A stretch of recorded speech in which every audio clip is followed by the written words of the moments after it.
वज़ीर-ए-आज़म शहबाज शरीफ ने रियाज में जारी आलमी इक़्तिसादी फोरम के मौके पर मलेशियन हम मनसब अनवर इब्राहिम से मुलाकात की है। वज़ीर-ए-आज़म शहबाज शरीफ के दौरे दोबारा वज़ीर-ए-आज़म मुंतखब होने के बाद दोनों रहनुमाओं की ये पहली मुलाकात थी। वज़ीर-ए-आज़म शहबाज शरीफ ने अनवर इब्राहिम को पाकिस्तान का सरकारी दौरा करने की दावत का इआदा किया। वज़ीर-ए-आज़म ने मलेशिया के वज़ीर-ए-आज़म की क़यादत की तारीफ़ करते हुए फ़न व अदब खुसूसन पाकिस्तान के कौमी शायर अल्लामा इक़बाल के बारे में उनके इल्म को सराहा। मलेशिया के वज़ीर-ए-आज़म ने चंद कलिमात उर्दू में अदा किए और पाकिस्तान के तालीमी इदारों का जिक्र किया जहां पर माजी में मलेशिया के तलबा मेडिकल और इंजीनियरिंग की तालीम हासिल किया करते थे। दोनों रहनुमाओं ने पाकिस्तान और मलेशिया के दरमियान तालीम, साइंस, टेक्नोलॉजी, लाइफ स्टॉक्स और तिजारत के शोबों में तारीखी ताल्लुकात का जिक्र करते हुए मुस्तक़बिल में ताउन को मज़ीद बढ़ाने का अज़्म ज़ाहिर किया। दोनों रहनुमाओं ने मुश्तरका वज़ारती कमीशन का अगला इजलास जल्द इस्लामाबाद में मुनक़्क़िद करने पर भी इत्तफ़ाक़ किया।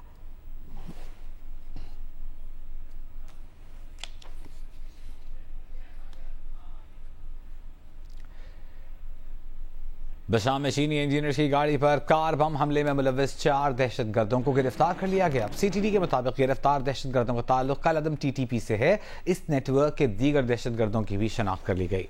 26 मार्च को चीनी इंजीनियर्स की गाड़ी पर खुदकुश हमले में 5 चीनी इंजीनियर्स हलाक हो गए थे।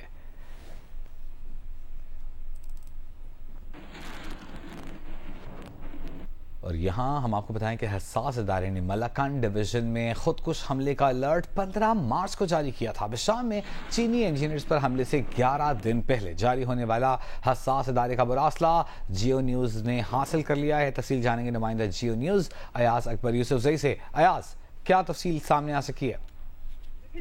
बिशाम में जो चीनी इंजीनियर्स पर हमला हुआ था उसका जो एक मुरासला जो सिक्योरिटी अलर्ट था वो हसास इदारों की जानब से जो खैबर पख्तूनख्वा पुलिस को जारी किया गया था, जिस पर डेट जो है 15 मार्च दर्ज है। और इसमें बाकायदा तौर पर हसास इदारों ने टीटीपी के 4 दहशतगर्दों के नाम भी जो है इस अलर्ट में बताए थे। इस अलर्ट में दहशतगर्दों में कारी मूसा, मौलवी जरार, मौलवी सजाद और ओन अलमानी के नाम शामिल थे। अलर्ट में दहशतगर्दों की जानब से 25 किलो पोटाशियम की खरीदारी का भी जिक्र है और साथ साथ ये भी कहा गया कि ये जो दहशतगर्द है ये खुदकुश हमला कर सकते हैं मलाकन डिवीजन में, और इसके लिए उन्होंने एक गाड़ी भी खरीदी जिसकी मालियत का भी इसमें जिक्र है। लेकिन जब इतनी स्पेसिफिक मालूमात थी अयाज, तो फिर ये हमला रोका क्यों नहीं जा सका? देखिए ये सिक्योरिटी लैब से खैबर पख्तूनख्वा को बाज़ाब्ता तौर पर हसास इदारों ने बताया था कि इसी डिवीजन के अंदर ये हमला होना है और इसी पैटर्न पे होना है। इसके बावजूद भी 26 मार्च को ये हमला होता है और इसमें न सिर्फ मुल्की बल्कि बैनुल-अक़वामी सतह पर भी पाकिस्तान के हवाले से सिक्योरिटी खदशात पैदा होते हैं। इस हवाले से जो बहुत शुक्रिया अयाज अकबर यूसुफजई, हमें तफसील से आगाह कर रहे थे।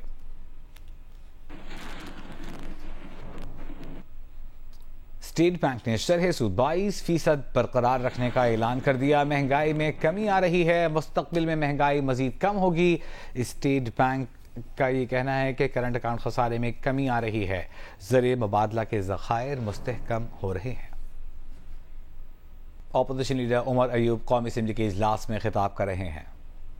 में आप टैक्स एक्सपर्ट्स को बुलाते हैं, आप लॉयर्स को बुलाते हैं, वहां पे चीजें रिकॉर्ड होती हैं, ट्रांसक्राइब होती हैं, रिकॉर्ड का हिस्सा बनती हैं। ये कोई मजाक या बच्चों का खेल नहीं है।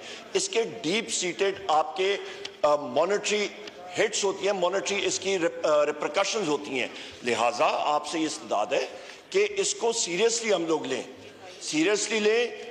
2 हफ्ते ये पीछे हो जाए, 3 हफ्ते हो जाए, या तो पिछली असेंबली में आना चाहिए था, नहीं आया तो अभी इंतजार करें कि ये इस पे सही डिबेट होनी चाहिए। सेनेट ने कर दिया फाबिहा, पर at the end of the day जनाब स्पीकर, ये हाउस है जिसके पास मनी बिल आता है, वो नेशनल असेंबली है, क्योंकि यहाँ पे हम लोग वोट लेके आते हैं, डायरेक्ट पब्लिक रिप्रेजेंटेटिव्स हैं। हमारी ये जिम्मेदारी है और ये राइट बैसियत लीडर ऑफ द अपोजिशन, मैं आपसे भी, आप कस्टोडियन ऑफ द हाउस है, मैं आपसे गुजारिश करूंगा, ये राइट आपने as custodian of the house आपने इसको जेलसली गार्ड करना है कि टैक्स के मामलात हैं जनाब speaker, standing committee finance and revenue को कॉन्स्टिट्यूट करें, जल्द अज जल्द कॉन्स्टिट्यूट करें। वहां पे चाहे 1 दिन में आप क्लियर कर दें, 2 दिन में क्लियर कर दें, दिन राइट सेशन करें, कोई इशू नहीं है, पर करें प्रॉपरली, जहां पे रिकॉर्ड का हिस्सा होना चाहिए जनाब स्पीकर। बहुत शुक्रिया जी। गौर साहब, यही मैं पॉइंट आउट भी करना चाह रहा था। ये हमारे पास वो ड्राफ्ट अभी भी है जो 23 अप्रैल को आया था और यही इस फ्लोर पे कमिटमेंट हुई थी, and we took those words. यही कमिटमेंट हुई थी कि ये असम्बली उसमें कमेटी में जाना। Chairman PTI barrister Gauhar Khan इस वक्त कौमी असम्बली के इजलास में इजहार ख्याल कर रहे थे। Army chief general Asim Munir ने तुर्क लैंड फोर्सेस के कमांडर जनरल सेल्कोक बेरख्तार ओगलू से मुलाकात की है। ISPR के मुताबिक मुलाकात में दो तरफा दिफाई ताउन मजीद बढ़ाने पर तबादला ख्याल किया गया। दोनों ममालिक के दरमियान तारीखी, सकाफती और मजहबी ताल्लुक पर इत्मीनान का इजहार किया गया। आर्मी चीफ ने दोनों मुसल्लह अफवाज के दरमियान मौजूद ताउन मजीद मजबूत बनाने की जरूरत पर जोर दिया। ISPR के मुताबिक मुअज़्ज़ज़ मेहमान ने खित्ते में अमन व इस्तेहकाम यकीनी बनाने में पाक फौज के किरदार को सराहा। GH की आमद पर तुर्क लैंड फोर्स के कमांडर ने यादगार शोहदा पर फूलों की चादर चढ़ाई। पाक फौज के चाको चौबंद दस्ते ने मुअज़्ज़ज़ मेहमान को गार्ड ऑफ ऑनर पेश किया।